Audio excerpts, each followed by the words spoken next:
Hey everybody, new podcast out with Amal Gramis. She's a phenomenal woman and a person in general. Amal shares her story of really 15 years in medical device sales and why that wasn't working, where there was a void that she needed to fill. And she shares her journey of really becoming a leadership coach, the inspiration for that, how she helps her clients today. She's got a fascinating story. It's a great podcast for emerging leaders or leaders in general too, because there's a ton to think about, a ton of excellent book recommendations, and she's a blast. She certainly gets me. She peels back the onion that is Mark pretty significantly in this podcast too. She really put me on the hot seat. So I enjoyed it. I hope you're going to enjoy it as much as I did. Check it out and let us know what you think. Cheers. Come on, girl ass. I'm already like halfway through my I drink. know. Well, there's another. I know, but I have to drive. It's all the ice. It's all the ice. Welcome to Beers and Careers. I'm so happy to be here. Thanks for coming on. Really excited. Thanks for having me. It is Beers and Careers tradition that we ask a couple rapid fire questions. All right, cool. To let the audience get to know who you are a little bit, a little color. Do you have a favorite drink? It is Beers and Careers. Yeah, it's Aperol Spritz. Aperol Spritz. Or Prosecco. Year-round Aperol Spritz? Well, see, I was drinking Prosecco for a while, even in the winter, and then... Wow. Yeah, I like it. I don't know. I'm weird like that. And it's so uncouth, but I'll put ice in it. It's awesome. So, not That's really. awesome. I'm uncouth. I like it. I like it. And then lately, I've just been drinking my Aperol Spritz. There you go. I like vodka, but I'm not really big on hard drinks. So Yes. much. Oh, the other, can I, like... Yeah, you can do whatever The you other want. thing I like is a really good margarita. Okay. And like homemade or a spicy margarita. That is my wife's go-to is the Yeah, I love that. margarita, And, which is summery. That works. You just like I tend to summery like drinks, summer. though. I should be living in a summer Yeah, location. you got to get into like red wine or something in the winter. I used to love red wine, but Yeah. I don't know. It makes me tired. Yeah, it doesn't love. Yeah. I get that. I get that. Do you have a favorite curse word? Of course. Fuck. Yeah, Who it's- else? it's a- Does everybody say that? 97% of people, I would say. Yeah, I'd say we're in the 97 percentile at this point. It's the best. It's the best. Can I make a point, though, on curse words? Yes. So I have she's going to be 21, my daughter. Okay. And they say the C word now. And I'm Yes. like, that's so bad. And she's like, and then my friend goes, yeah, my daughter says it too. It's like a thing now, I think. Like Really? people say it, yeah. And I always thought it was, because maybe it's my generation, like that is the worst word. You can't even say that word. It was the worst word. I have an interesting anecdote about that. Okay. I lived in Australia for a year and a half, and the C word is really the F word. Yeah, and in Everyone England, says right? it. And in England too. Yeah. So everyone says it all the time. And I didn't like really get in the habit of it, and I don't want to blow my wife's spot up, but she probably used it a little more. And when we got home, she would like say it, and I'd be like, yo. Yeah, it's Well, different you got to here. remember, we've moved back now. Can't be saying that. She's going to kill me. It's okay. I have dropped a couple of those, Yeah. but I have to be really It's upset. It's like an onomatopoeia. Yeah. How about first job? I was like first like high school or like after like Anything. regular. My first real job was a pharmaceutical sales rep Okay. for Merck. Okay. It was like death. What was your first job that was like not post education? I was a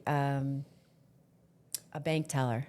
Okay. Yeah. Cool. Yeah. And I remember, actually, no, before that, I worked in an Italian bakery, really a good one. That sounds awesome. Yeah. And we would fill the cannolis Yeah. and stuff. And then you want to know how we got fired?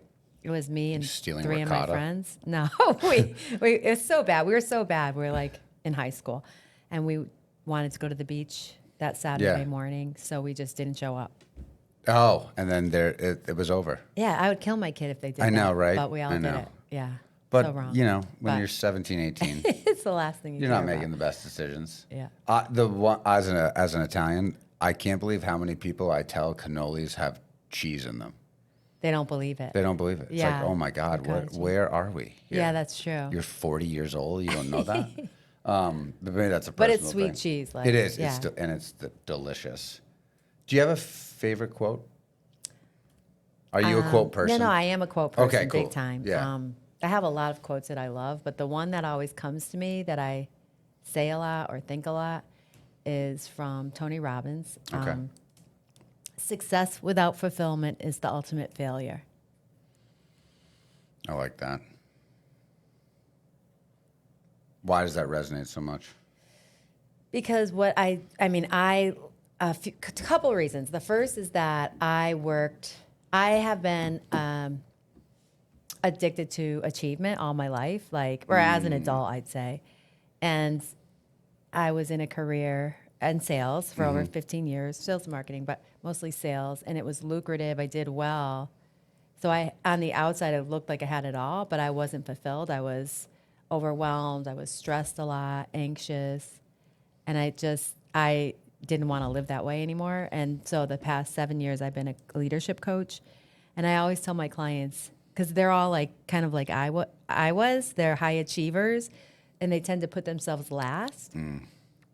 So they're doing a lot of amazing things. They're very successful. Yes. But I always tell them, I'm here to advocate for you, for how you feel, because how you feel does matter. And it always is going to bubble up sooner or later. It is. So it's just, I feel like in a way it's become a quote that I live by, and I really try to be present in the moment and to focus on what matters. Like, what is the reason for this and what matters in this moment? Yes. Yeah, I want to be successful, but am I happy? Or what's the bigger, Yes. It's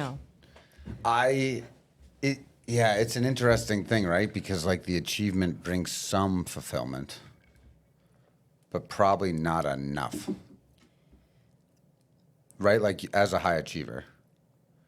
I think, does it bring long-term fulfillment? I'm not sure about that. I think it brings a good feeling in the moment. In the moment, I agree. But I'm not sure that it really is what leads to long-term fulfillment. I agree. Because I think growth, when you're growing constantly, or not constantly, continually growing, that brings fulfillment, meaning. Really, to me, fulfillment is being really cognizant of what matters in life and having meaning, and not just momentary joy of enjoyment of things, but yes, it's deeper, I guess. Yes. So.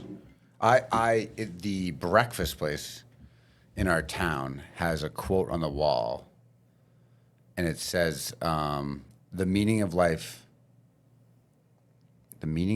is figuring out, it's something to be, oh man, now I'm losing it. The meaning of life is finding what you do better than others and then giving it away. I love that. That's so something great. like that. I think it's that one, and your fulfillment one got me going because I'm a big Marcus Aurelius Stoic philosophy guy. Okay. And he's like, your happiness depends on the quality of your thoughts. It's I would say that would be up there. That's the one that I really think about a lot. I'm because you can assess what have I been thinking about all day. That's so or true. all week. Yeah. And am I worrying, or am I looking forward to something? Am I getting better at something? I think fear drives us so much more than we realize in life. Most humans. I completely agree. I would say some of the most I've grown has been due to fear more than due to chasing a goal. Okay. Yeah. Yeah. I would say I completely agree with that. But people, there's a lot of data that says otherwise, correct? Well, I think that you've but my personal grown from experience fear. is similar to yours. And so what do you say? I don't mean that you're growing from fear. I'm saying we're driven by fear in a bad way a lot of the times. You've used fear in a positive. You've learned how to overcome that fear and grow through it. But oftentimes, fear holds us back from things, or it drives us more than even if we're not aware of it. Yes. When we're not in the best place, when we're not feeling at our best, it's usually because of fear. Yes. I guess I should. Yes. I also feel like I would probably, I don't know if you feel this way, I'd define fear differently at 40 than I did at 25. Meaning, so what do you mean by that? I have two experiences where fear was ended up being wonderful for me, and I grew during it. One being the summer before I got to college. So I knew I was going to play college lacrosse. Okay. And I was so freaked out and afraid Yeah. of the jump from high school to college that I can't think of 90 days or 120 days where I've ever worked out harder in my life. And it was completely based on fear. Like I was scared. Yeah, that drove Like you. I was so scared every day. And then but then when I got there, I was in ridiculous shape. That's awesome. And so it worked out to my Yeah. benefit. Same when I came here to Davis. It was my first corporate job. I just had all my assumptions were like movies, Yeah. right? Like Boiler Room and stuff. Yeah. And I was so afraid great of movie. failing that like my work ethic, I was lucky that my parents instilled a lot of work ethic, but I feel like I even went over the top with it. But You it didn't turned want to out, fail. You have a fear of failure, it sounds. yeah, or you looking know, back. honestly, that's probably more of what it is the fear of failure. So that's a little different than what I was saying, only okay. because Help me with that. can I? Because yes, so yes, can help I me with coach that. you a little? Yes, please. If you look at a lot of the most successful athletes of all time, Yes. they had some type of issue when they were young. Like I remember in The Last Dance, Michael Jordan talks about how he really looked up to his dad and he wanted that approval. And his brother was a better basketball player growing up. I don't know if I did not you're know aware that. of that. And his brother got a lot of positive reinforcement from their dad. So he was really driven to beat his brother so that he could get that approval from his dad. So he says, even to this day, like that's what drove me to be Wow. so exceptional. And Which that's is just like an Tiger example. Woods to a Yes, degree. Yeah. I think Yeah. that's a double-edged sword, right? It I mean, is. it helps It is. us to be really successful, and all of my clients are successful, right? Yeah. They're all high achievers, and many of them, and there seems to be a common theme with some. I hate to say this because I don't want to Yeah, it's fine. offend anybody, but Yeah. that men and their dads, and especially certain cultures, Yeah. like European cultures. I'm Yeah. Lebanese, like we were raised in a certain way, Yeah. Italian, all that. Yes. So Yes. I think a lot of their dads were more stoic, right? They didn't really talk about feelings. They worked really hard, Yes. and they loved their boys, Right. but they didn't really show it, externally. So a lot of the boys felt like I have to be a certain way to get approval. Yes.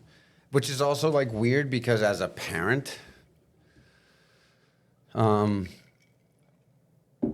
my brother and I talk a lot about how we think we hit the lottery with our parents. You know, like that That's we're awesome. grateful for like how it Yeah, all worked out. course. And but what you just described was very much my dad. And like my mom was always so loving, and you could always tell her how you were feeling, and it was always like a nurturing, Yeah. safe place. Still to this day, right? You can Was tell she your mom Italian, anything. too? She was not, Okay.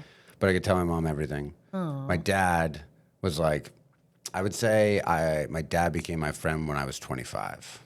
Same. It was like, okay, like I remember like getting ready to get married, and being like, who is this fucking guy? Yeah. Like, He's where being have all you been? normal and Where have nice. you been? You were like on me for my report card. So, but it's interesting. The reason I bring it up is because it's like I have this weird situation now as a parent where I'm like, how, like I found that as such a positive thing in my life. How do you replicate that? But also, you'll never replicate it because I'm me and I'm not my dad. And times are different too. And times are different too. Yeah, I think it's It's really interesting. taking It's the really, good, right, and Yeah. evolving it. Yes. So how did you get? I mean, we talked about it a little bit, but we didn't really get to hit it. I mean, the beers and careers. Why I wanted to talk to you about on beers and careers too, is because I think and speaking of my dad, every time I came home from high school or college at the end of high school and then college was always like, what are you going to be when you grow up? Oh, wow. And I'd be like, I don't know. And my mom would be like, it doesn't matter. Right. And so I had this tug of war kind of going on in the household. And it all worked out. And then I started selling. And in my profession, I sell to VPs of ops and engineering and HR professionals. And a lot of them, I would say they were in their 40s, 50s, and 60s, I'd say. I'm talking about that target demo. Okay. And they all love what they did. And then when I got to know these people, they had no clue that this is what they would be doing when they were 18. Yeah. And I that's was so like, true. I got to document this. Like, people should know Like, I'm going to go out on a limb and guess that you didn't know you were going to get into coaching. No, absolutely not. Right? So, like, but I know you love it. I love it. Yeah. With the passion you speak about it with. And so you go through your sales career. Why? I don't want to skip over your sales career if there's other things you want to talk about, but I'd love to hear a little bit about your experience in your sales career, maybe like the Reader's Digest version, but I'm really interested to know, at what point were you like, now I'm making this 90-degree turn? Yeah. So it was a evolution of Yes. experiences and really life experiences. Okay. And I always notice with people, and myself included, that everything is kind of impacts the other thing, right? Your personal, your professional. You're not living in a bubble. Even if we True. try to, especially people like us that Yeah. want to achieve and really focus Yes. on goals, we like to compartmentalize, but Yes. we're It's still impossible. human, right? Yeah. It's basically impossible. Yeah. So the only point I'll make about sales is I remember I ended up, when I finished college, it was like a bad economy. So I ended up getting my MBA and I was like killing time, right? And Yeah. then my brother was in sales and it was like he was in pharma sales. And I remember thinking, because I didn't know what I wanted to do when I Right. grew up. I thought I wanted to do marketing. And then I was sitting in a cube and it was so boring to me. Yeah. So I was like, I need to get out. And I noticed he had a free car, an expense account, all these perks. And I was like, ooh, that sounds fun. Mm-hmm. So that's why I got into it. And I ended up doing that for over 15 years Mm-hmm. and evolving into medical device sales, which was very, very male dominated. Yes. And it was very, like I said, it was lucrative, but I worked really hard. Like I'd be out at the house by 6 a.m. I was traveling a lot, spending overnights. And that type of sale is you're in the OR and you're actually kind of selling in the OR, which Yes. isn't really good, but Right. but you are, but you're not, but you really are. And it's very stressful, right? And as soon as you'd make your number, obviously they put your number up Yep. much higher. So you're always like chasing that number. So I was really always on that emotional roller coaster that came with the sales process. And I had all these issues from like I call it your map. So it's like how I showed up in the world, my emotions, my behavior, my thoughts and my beliefs, all that stuff. And the rules about how I should act and how others should act. That all came from how I was raised. Yes. And I would lash out. I would get angry. Didn't have patience. I was stressed all the time. So this is it. Like I said, it looked like I had everything on the outside, but on the inside, I was like crumbling in a way. But it was coming out in anger. And my husband was getting the brunt of it. Yeah. Not to laugh, but It's what happens. Yeah, it was tough. And so, but then I'd have a good month or a good quarter, and I made President's Club, several Right. times. So I would be happy, but it wasn't, that's why I say it wasn't really happy. You know, it was like momentary. And then 3 things happened that kind of, so at the time I would go to therapy and I would drink wine or whatever to feel good, right? Or binge on Netflix and all this stuff. And it really wasn't doing what it needed to do. And I was frustrated with the therapy because, and I really believe in that, but for me at that time, I wanted someone to tell me what to do, but they just kept saying things like, how does that make you feel? And Yeah. I was like, I need something more. Yeah. So what happened was I was doing well. Like I said, my mom passed away. And that was hard because I was really close with my mom. So I kind of went into this like depression, but I didn't really know it. So it was more like I was trying to do things to feel good. So I wasn't really mourning her. And then I remember one day I was driving on Route 93 going into Boston. And all of a sudden, it was like an early Monday morning going into a client meeting. And I remember, those like drizzly gray Monday mornings, just miserable. And I started to get this dizzy feeling, like clammy. Whoa. And all of a sudden, I blacked out. Whoa. It was While just a couple driving. of seconds, but yeah, I was driving on Route 93. Whoa. That was scary. And you were okay? I pulled over. Thank goodness. Like Yeah. I could have hurt someone. Yeah. Like Or obviously I yourself. could have killed myself. Yeah. Yeah. So that was scary. So that was right after so I had been having heart palpitations for a while, but I was like, I was young, so I didn't think anything of it. Looking back now, my body was telling me something, right? Yeah. It was like, what are we doing here? Right. Yeah. So like my mom passed, I was just like pushing that down, and then this happened, and I was like, maybe if I change jobs, so I get a new job, but another job, is like putting lipstick on a pig, right? Yeah. It was the same Yeah, thing. same stress. And then for the first time in my life, because I was a high achiever, I did well, I got fired. Whoa. And that's what got me. Whoa. It was like, and I talk about this in my book. That must have been difficult. It to was deal with. so hard for my ego. Yeah. And I cried for like 3 days straight because I felt ashamed, right? I was embarrassed. It brought up all this stuff from childhood. And it was the best thing that ever happened to me and it wasn't that I wasn't performing. I talked about a product. It was what's it called? Like, I don't want to say the company name, but it was a product for, like, I forgot what it's called now. I wish I could help. I know. Can you, I forgot what it's You want to Google it? It's like aesthetics. Okay. So one client wanted to use it off label.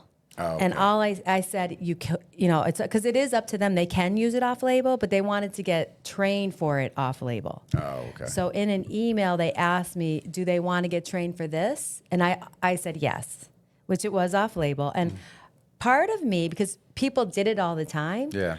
And I remember saying to myself, I really shouldn't put this in writing, but I said to myself, I don't even care anymore. Like, Right. I was so over it because it was so superficial and there was so much, like, it just wasn't a good environment for me to be in. But it's not. It was really. rules, and it was a lot of, like, not a good, positive, healthy environment. There was a lot of just underhanded. The industry for me wasn't right. Wasn't a Right. good fit, It's right? not ethical. But I wasn't in integrity, right? Yes. So I just whatever. I didn't care.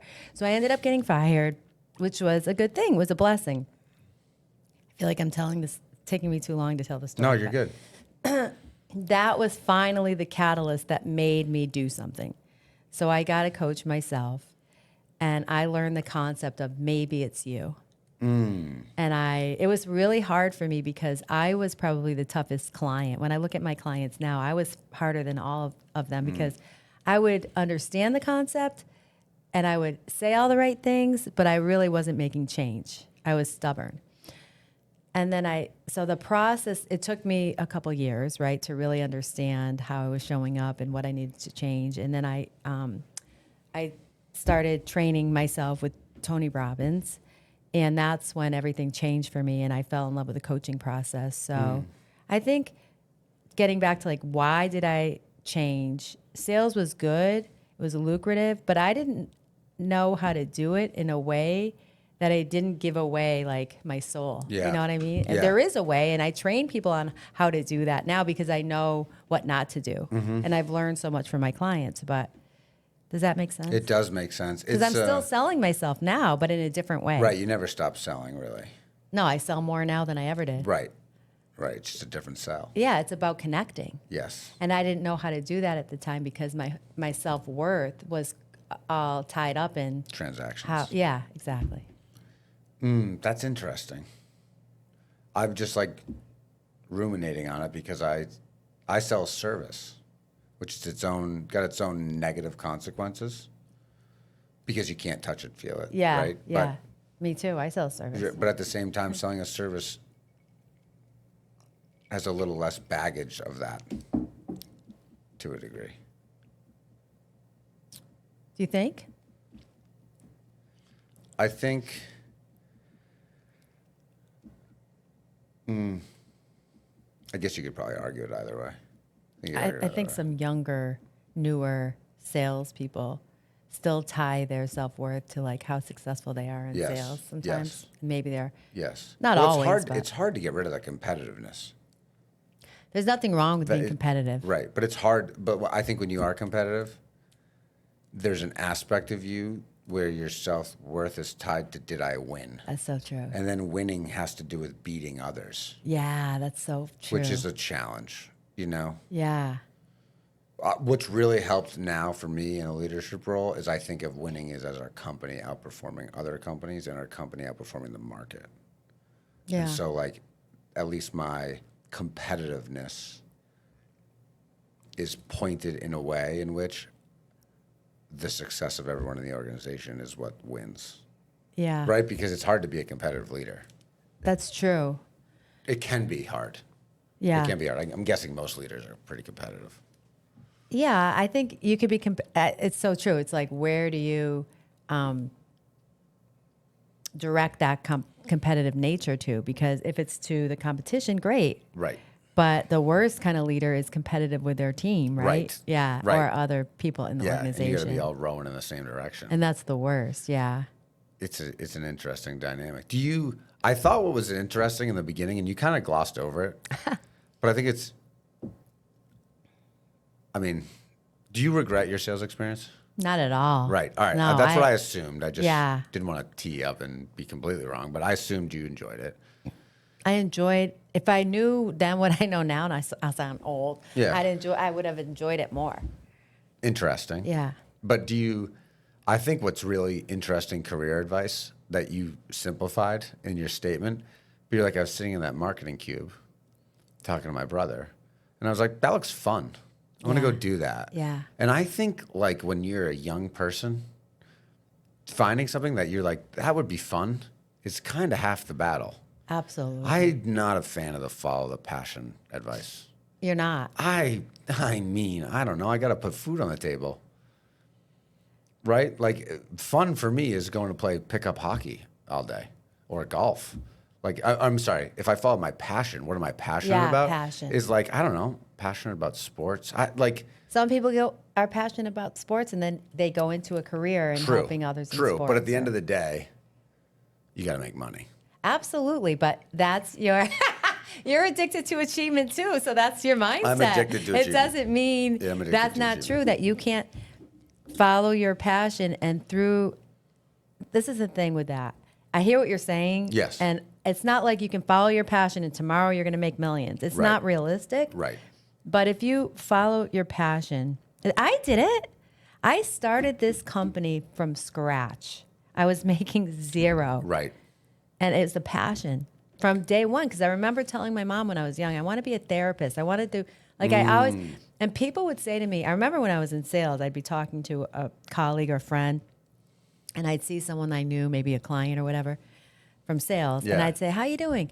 And they'd say something, and I'd be like, no, but how are you really doing? And my friend would laugh. They're like, Amal, you're the only one who does that. I go, I know, I can't help it. help myself. I like to connect on Yes. a deep level. So that was my passion. I just didn't know how to articulate it. And it took, so my point is, if you follow your passion, but you also have to do the work and have the discipline, Yeah. it will come. And think the when it's best book fun, I ever though- read on this, it's not always fun. Nothing you do, even if it's your passion, is going to always be fun. Agreed. But I think that's what I'm saying is if you can find something that you will find moments of fun Oh, doing, yeah, it absolutely. helps. Yeah, that's true. Hold on. I want to hear about this book, though. I cut you Oh, off. yeah, I'm sorry. I cut you off. Oh, have you? I think you might have told me you read this, but have you read The Go-Giver by No. Bob Burg? Oh my gosh, The Go-Giver. yeah, he's amazing. Okay. He was on my podcast, Bob Burg, and he has I forgot his co-author. He's but it's a life-changing book. I get this Interesting. book. One of my clients, Joe, our Yeah, mutual friend, gives it to. He had given it to me years ago. Okay. And I often give it to clients or friends, and it can change. It's such a simple little book. You could read it in a weekend or listen to Okay. it, and it's like it's just very good. It I'll talks check it about out. the importance of giving, and like you said, when you're in sales and you're transactional, you're not going to be as successful as someone who's doing it from a place where they want to get the person to a better place, right? Right. I don't know why I brought that up, but we were talking, following your passion. So, Yeah. or fun, right? Yeah. No matter what you do, if you're doing it from a place of I really want to make a difference in this world and I want to Yes. help people get to a better place, you're going to ultimately be more successful. And I know it sounds corny, Yeah. but I noticed it in my own business. When Right. I started doing this, because I was transactional and there was fear, I was led with fear. I have to make money. I have to help pay our mortgage. Yes. My kids aren't going to go to college. Yes. What if we lose our And home? that does only get you so far. It only gets you, because people sense that Yes. desperation in your energy, even if you're saying all the right things. Right. Yeah. What I saw, what's that guy's name on Shark Tank? Robert Herjavec or whatever okay, his name yeah. is. He's like, good salespeople sell features, great salespeople sell outcomes, the best salespeople sell feelings. Yeah, it's so true. It's like, all right. Yeah. Because that's like where you're leading the person to like, I'm helping you. Yeah. Don't But worry you about have it. to Trust. really mean it. Yeah, you have to care. And that's the thing. You do have to care. 'Cause You have to genuinely care. If you're doing it because you want to like get them to think you like them, Yes. but you really just want to make your number, that's Right. not going to work. Screwed. Yeah. Screwed. But that's easier said than done because, like I said, but it is because that's how I was all those years. But when you get to that place, it's very liberating, and it's like you feel this calmness come over you, and then you start to get. So the way to build confidence is through momentum, because what happens is you start to get these little wins, Yes. and then you build momentum, and Yes. then with that you build confidence, and then people are attracted to your energy. My favorite sales saying for new salespeople, or when I was running sales teams, was first downs, not touchdowns. Oh, I love that. We just got to move the ball down the field. That's so We're not true. trying to win it all today Yeah. because you need momentum. Your momentum is contagious on a team. Momentum is everything. It is everything. And man, when it's going in the wrong direction, is it hard to stop? Oh, because I think you were talking about your thoughts, Yes, right? I feel yes. like, you ruminate on it. and it's like cancer, I think. It is. I completely agree. So what's interesting, man, I didn't know we were going to go this way, but now I'm having a blast. I'm going to drink some more. Is that okay? Yeah, that's completely fine. So a lot of your clients are high achievers. They're all high achievers. They're all high achievers. Can you maybe share some similarities amongst your client base of where they think they're getting it right, but they're getting it wrong? Yeah, I'm laughing because most of my clients are hard on themselves. Yes. And so they're all different. I mean, Right, obviously, right, but yeah. I for some reason, I definitely coach women, but I have a lot of men too, because I think maybe because I have 3 brothers and I don't know, Just the way I works was out that way, raised yeah. was like scrappy, and just, so I don't know if I have Works out. masculine energy or what, but I don't think you do. I don't think you do. a common theme I see with many of my clients is that they have this like fixed focus on goals, right? Big goals and getting them done. And there's, like I said, they're successful. So they feel like it's good. I'm good. I know what to do. But they tend to be really super hard on themselves and they put themselves last. So even the most successful people that seem happy and have good lives doesn't mean they're unhappy. There's a small part of us, many of us, almost all of us, that doesn't feel good enough. Yeah. Oh, yeah. And that's what I see a Yeah. theme. I think they're with called almost- Catholics. Yeah. Jewish people too. That's such a good point. Right. Oh, yeah, the guilt, right? Yeah. The Irish guilt, the Catholic guilt. But I see that a lot with everybody, including myself. It's just Yeah. a small part of us. And it's not always there. Sometimes it's bigger than Yes. others. And it really impacts how we operate in the world. I mean, I could give you the why, but I don't know if that's getting into too much. What I'm interested in is like, how do you people can obviously find you. We'll put like your links and stuff if they need to get like personalized help and want coaching. But like, how do you make the switch? How do you help someone guide them through the path of being like your last to putting? It sounds like you want them to put themselves first. I want them to still be a go-giver Yeah. because if they're only, so it's so funny because I'm reading an amazing book right now. And of course I left my phone over there. I Oh. forgot the name of it. I have to give Get you- it. Yeah. Okay. Get Should I it. take these? Yeah, take it out. It's I fine. want it 'cause this it's is completely fine. Kinda in line with what we're talking about. This is fun. This is our first working shop podcast we've had. This is great. Oh, really?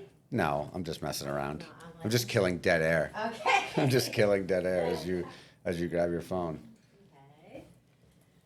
All right, let's see. What's the name of it? You're an Audible person? Yes, I love Audible. All right. Oh, Inner Excellence. Inner Excellence by, what's this dude's name? Jim Murphy. Okay. Great book. All right. So I don't remember what I was going to say about that, but it'll come to me. I was asking how, like, I describe it as instead of putting themselves last, they start to put themselves first. Yeah. And you went down Oh, like I well, remember. you got to be a go-giver. Yeah, because like Jim Murphy in this book talks about, he articulates it so well. Like, if we are the type of person who puts herself first and does things that are all about us, or we complain about people, or we judge people, or we're frustrated with people, that's our ego. And Yeah. that's a way of being self-centered. Mm-hmm. When we worry about, I have to do for this person and that person and all that, and I'm putting myself last, that's also being self-centered. It's an interesting way of looking at it, but it's Because I have to do it for them. yeah, and it's like almost becoming like, not that you're a martyr, but Yeah. it's still Along being those self-centered lines. because think about it. All your thoughts all day, they're related to how things affect you. Yeah. So really Yes. most of what we do is that. So I don't know. I guess that's related in a way to what I'm saying, because you asked me how I help them to stop putting themselves last. And the way to do that is to first understand what I call your map. So your map, like I told you, is all those things like how you operate in the Yeah. world from It's kinda like your everything that worldview. Yeah, well, it's more than that because it's your emotions too, Okay. and your it in part is your worldview, but it's how you meet three needs: the need to feel safe and secure, love and connection, and to feel good enough or like approval, because those are really fundamental needs we all have from when we're really young. And we learn how to meet those needs in ways that we don't really realize until Yes. later. Yes. So when people are putting themselves last, sometimes, let's say they're a people pleaser, right? They want to be liked. So what we do is everybody's different. So when you ask like, how do I help them? They're all different. So if they're a people pleaser, we would understand why what is driving them to need to be liked. And usually it's a part of themselves that doesn't feel good enough. So it's how do we help them to give themselves grace and to not be so hard on themselves by By getting external validation. Well, I know this is a tough one because you asked me how do I help them to stop. Like if you're Maybe I'm like- overthinking this. No, I'm just saying like if I'm just thinking of like even myself. Yeah. Right? Like I'm just thinking about what you're saying. Are you hard on yourself? Oh yeah. I mean, who isn't? You want me to go? We should figure Right, this out. figure this out. But I mean, I would say I've learned to deal with it. I've learned to deal with it, and the way I've learned to deal with it is, I remind myself of like the airplane emergency procedure. You put your That's oxygen great, mask yeah. on yourself before you help others. Yeah, and I absolutely. think that that's my mindset when I do it. So Mm-hmm. if I'm being really hard on myself, Yeah. or I find myself failing with the fear of failure in areas, I probably first look externally at things outside of the actual thing it's related to. So what I mean by that is, okay, I go through and I'm like, I'm not doing a good job as a dad, right? Or I'm not doing a good job at work, or I feel like I'm failing in one of those departments. I don't then study, like if I'm doing it with my kids and I'm like, I feel like I should be a better dad than I've been the last 60 days. Yeah. Right? I don't examine that. I step back and look at my whole life That's smart. and I go, why is this the behavior that's being created? And when my second son was born, the reason I got here was when my second son was born, there's a picture of my wife pregnant with him, and I'm holding like my 2-year-old, and I am a mess. I'm fat. No. I had gained all sorts of weight. I was making good money, but I was just like, oh, like, Yeah. dude, how are you going to throw the ball in the backyard in 10 years? Okay. And I freaked out. It was a When fair. you saw the picture? Yes. It was like a total fear of failure thing, being like, I don't want to be a dad who can't get on the ground and play knee hockey. So I got back in shape, but I did it for the fear of failure reason. How do you know? Maybe you wanted to be a good dad. That's what I did it for. I did it for some of that. Yeah, But you're that's probably not right. just the fear of failure. Yeah. See, you are being hard on yourself. You're correct about all of it, probably. And I couldn't really articulate exactly where it came from, but it motivated me to do it. Is probably what's best out of it. But what was interesting about it was when I got back in shape, I was so much better at work.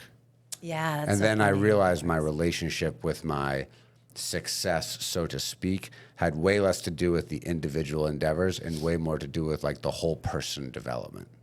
That's so true. And so that is how I navigate the failure hard on yourself thing. It's like, all right, step back. What are the things that are important to you? You're not doing well here, but is it really because of that, or is it because of something else that's stealing your time? Yeah. So what I do with people, kind of, I listen to what they say to themselves, Yeah. kind of like how you were just talking to yourself. Yeah. And I look for clues to how they're hard on themselves and what's real and what's not. Yeah.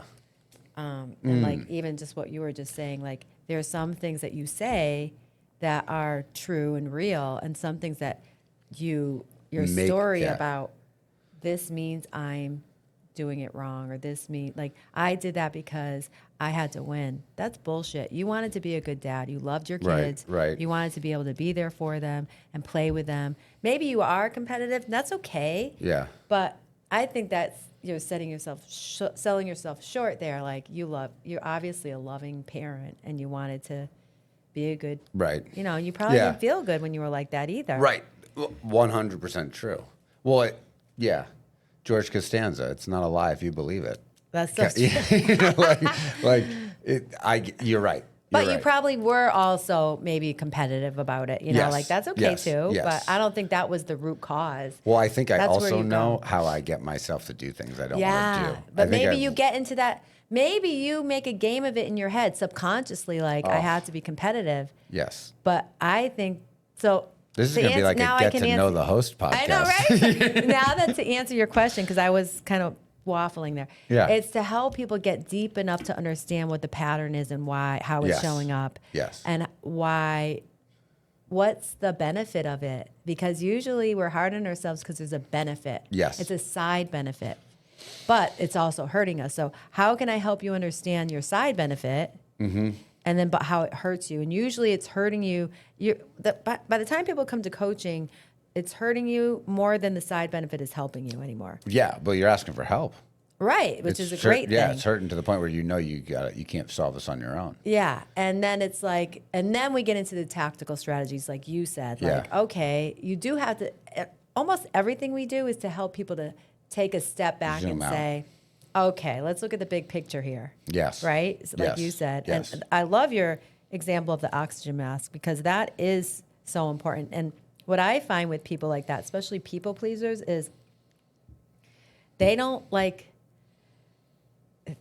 They have all these, I say like plates in the air at once, and Yeah. they're so scared of dropping something and letting someone else down that they're like putting themselves last. So they almost need somebody to tell them it's okay Yes. to take care of yourself. My wife is a people pleaser. Yeah. I am not. I know I'm not. Yeah, you're Which is not. funny as a salesperson to not be one. Yeah, but Yeah, maybe you're I think you're just know competitive. I That's just know your you're. thing. I just know you're gonna. No matter what you do, you're not gonna please everyone. That's so true. Yeah. And I find that the more, even if you aren't having more success, but the more people perceive you as being more successful, you also don't please them. Like there's certain people who just, Oh, yeah, you're never gonna make people happy. If anything, it's going to be the opposite. It's the opposite. People and are it's going to like, be jealous. and talk about zoom out. At the end of the day, I'm like, I'm on a hurling rock through space. I don't give a shit. Yeah. Like all I care about is when I'm alone at night, what my thoughts are. That's so true. And your So- family, I'm sure. Right, yeah. exactly. but that's kind of the quality of my thoughts. It's how my family is doing, right? So, Yeah. I feel like this life that we live is such a blip in time. oh, it Well, is. you read a Yeah. lot about the Stoics. So Yes. it's, I don't know, maybe I spend too much time on this, but I remind myself of that all the time because I Yes. think it helps to put things in perspective. It's funny. My wife and I talk about this because my wife years ago was always like, she had this like unrational fear of dying. And I was like, that's what makes it awesome, That's so true. is that we're gonna. Yeah. Like, that's the best part. So true. It's like, this would not be fun. That's a great point. But that's Stoic. I mean, I didn't care. That's not Mark. That's memento mori, right? It's like, you're going to remember your death. I mean, you're going to die. Yeah. And the Marcus Aurelius stuff is good. What do you, because I was looking into the Stoics. I really wanted to like do some research on it, but I'm like, some of these are like the old language and The stuff. Meditations is tough to get through. Yeah, which but one do you like? You know what I like? Ryan Holiday published a book called The Daily Stoic. Oh, really? And I bought it as a never heard of hardcover, that. and it's Okay. literally a daily passage that you can read. Okay. Is that what you like? I do like it. I can't tell you I do it. Oh, here it is. There was about a year and a half, 2 years where I probably read it every single day. Like, I have it on my Kindle too, or my iPad Kindle app, so I can like pull it up, whatever, in case I'm like whatever traveling and not carrying a hardcover book or whatever. But you just start to like. I think it's what I liked about it was it takes a minute to read, but then you can just think about it. Yeah. And so that's kind of my favorite part about it. Okay. But people go deep in Stoic In this, philosophy. yeah. People go super deep.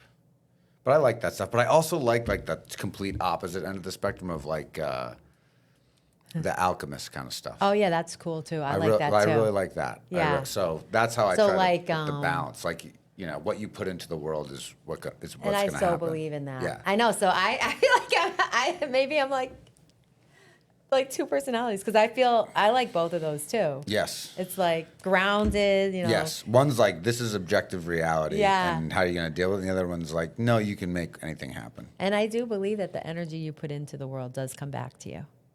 Completely. Yeah. Completely. There was a guy who was an executive coach that I was lucky enough when I played lacrosse in Australia. The guy I lived with was an executive coach. Oh, cool. It was wild, right? So I got to like sit in on workshops and stuff because he would host some of them in his house. And we were having dinner one night, and he was like, there are only two types of people in the world, energy givers and energy takers. That's so true. And he's like, that is just how it works. And once he said that, it like, you just like clicks all the people you've ever met and be like, I didn't really get along with that person. It's like, oh yeah, that person's an energy vampire. Yes. You know? That's so true. It's so funny. And do you find that as you're getting, sorry. No, go. Do you find that as you're getting older, you spend less time with those energy suckers? Like, I don't have time for that. Oh, I to the point where I don't even really care as much about the social damage it causes. Right. I don't even care. Yeah. My wife's always like, why do you have to, like, don't be so abrasive? And I'm like, I don't fucking care. Yeah. I don't care. Like, I don't have time. I don't have time for that shit. I don't have Like, time. And it really upsets me.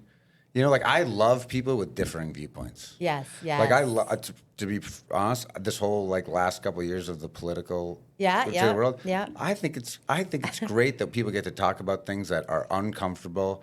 And I have so many friends that I have completely opposite viewpoints on, but I love them because they can talk about it and still bring me energy. But that's good that they can, because what's bothering me about this whole thing is people aren't willing Right. on different sides of the aisle, aren't willing to talk. And the way, yes, to your point. But I just like from the energy giver standpoint, it's like you can almost look through most lenses like most so things, true. like hiring someone, Yeah, okay. right? Does this person give me energy or Yeah, not? that's a great point. Yes. Are they going to add to this train or not? So I think that's, I love that you said that. yes. But can I make a point on that? Please. I feel like I'm not giving you a minute to Please. ask a No, question. it's your podcast. So, I've been doing this now 7 years as a leadership coach, and in the beginning, you're like, I'll take all comers, right? Right. And then I had to take a lot of executives that were like called to the principal's office, and they're good people, but as you're learning, you're still new, it was draining, right?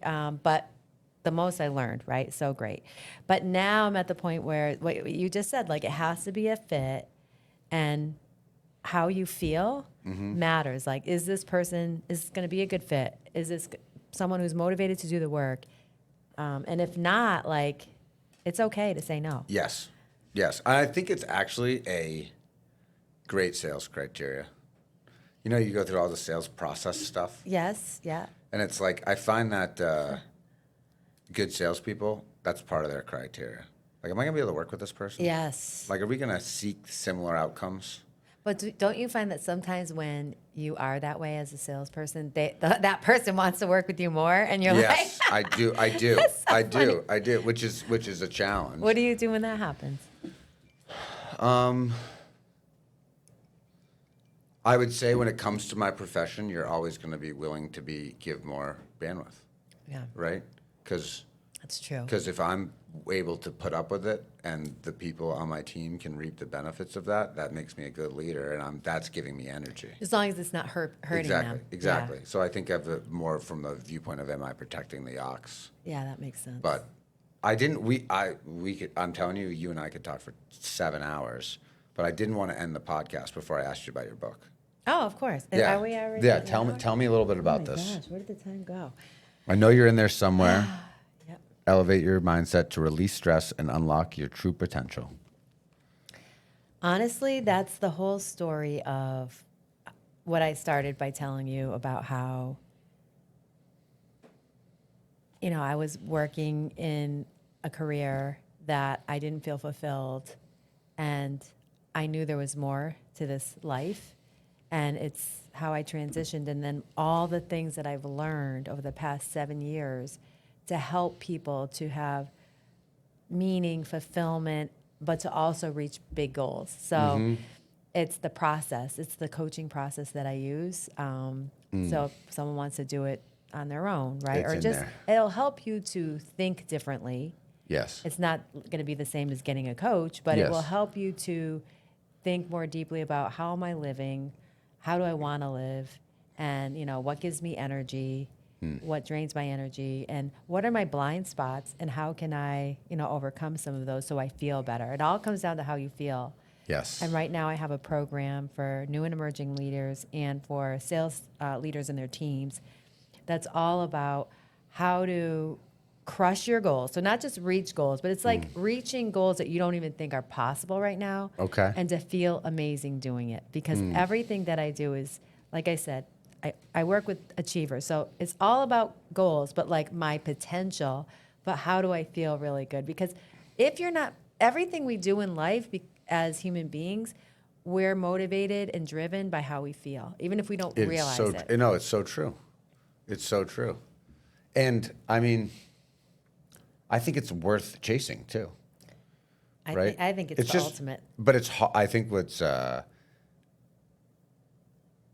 I think sometimes people confuse what are the right feelings to feel. Like what I mean by that is, to your point, high achievers, that moment of happiness is like a sick dopamine hit. Oh, absolutely. And you're chasing that. It's a drug. But like it's harder, I think. I think it's easier as you get older to realize your moments of fulfillment. It is. They But get a little easier as you get older. it's easier, but at the same time, like, it can be hard sometimes to really relish in those feelings of joy because you're just on to the next thing for people So like true. us, right? Yes, so true. You said something that made me think, and I don't remember what I was going to say. Yeah. I guess it doesn't matter. But I mean, no, it's all right. I'm telling you, we could have a 4-hour podcast. We could do a Joe Rogan. I just want to say, I think, thank you for coming on. I feel like for people who, I think we have a lot of our audience who is already gainfully employed, which was just a product of networks and how things work. But the inspiration for the podcast was certainly for younger people, graduating high school, graduating college, and thinking about their career. That's awesome. And that it's okay that they don't know what they want to be and yada, yada, which you obviously, you made a career pivot 15 to 18 years in. But Yeah, like probably 20 years in. yeah, and 20 years in. It's okay. Right. But like even with that, I think another great outcome of this podcast is like no matter what you do, it dominates your life. You spend a shitload of time with the people you work with. Yes. Or in your work if you work alone. But it's really only one part of it.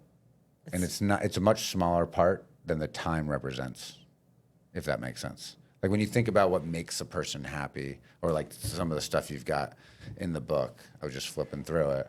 It's like work matters and it's part of it, but it's also like have fun doing it and don't forget on developing the other parts of who you are as a person. That's so true. Your work. I do think that the younger generations are better at that. They are. Than, They are. You're right. I think Yeah, you're right. yeah. I think they do a better job of work-life balance. but I do also want to just leave them with this. Like right now, what I'm seeing is there's a lot of people that have a lot of self-doubt and stress. Yeah. And Welcome to the club. yeah, right. I know we all have moments of that. But it's okay. Like Yeah. be kind to yourself. It's okay. Yes. But whatever you do, even if you don't like it right now, is going to help you in your next role. Yes. Like I couldn't do what I'm doing right now if I didn't have all those years of experience in sales. So don't ever feel like anything that you do is a waste of time, because it's not. That's exactly what I think you said, what I was trying to articulate about the podcast. That is it. It's like Okay. sometimes you're doing things and you're like, why am I doing this? And then you're amazed at how that skill developed for something later in life. And it could open a door for you Yes. for something too. Yes. You can meet someone. You never know. And I feel like doubt has to do a lot with being uncomfortable. And I Yes, think, absolutely. And I think the more you get comfortable being uncomfortable, the better life goes. Yeah, I'm going to leave you with this. So, besides death and taxes, there's only Yeah. one other thing that is absolutely going to happen in your life. I was going to make a joke, but I won't make it. I don't know. Change. Right. And so the people, Everything's all temporary. of us, right? Everything is temporary. Usually, most of us at times, we're not comfortable with change. Yes. And so when you fight change, that's the recipe for unhappiness. So if you can, like you just said, like get comfortable with the discomfort or the change, Yes. and just have a growth mindset of this is a tough thing, this is uncomfortable, I'm learning and growing from this. Yes. I'll never forget, you saying that, I'd never forget, I went to a hockey camp growing up, and this great guy, Ed Gallagher, was the coach. I'll never forget him. Like an above average impact on my life, even though he probably wouldn't even know it. Yeah. And I remember he always used to be saying at skating, you got to get out of your comfort zone. He goes, you should be falling. He's like, we're not here to see who's the best. We're here to get better. He's like, you should be falling.